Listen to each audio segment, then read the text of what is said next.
In the unfortunate event of a car breakdown that leaves you stranded, it's very useful to have a kit of tools and supplies, which you should keep in your car at all times. An emergency kit can mean the difference between being stranded waiting for help and being able to get right back on the road. Here is a list of important supplies to always keep in your car.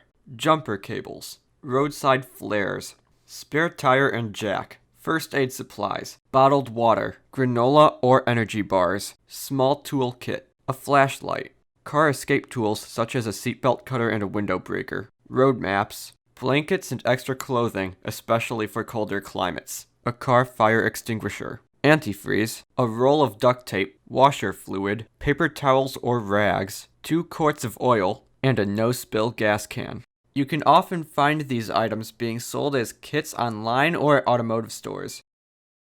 If you find yourself stuck on the side of the road and can't receive immediate help, a kit containing these items will prove very useful.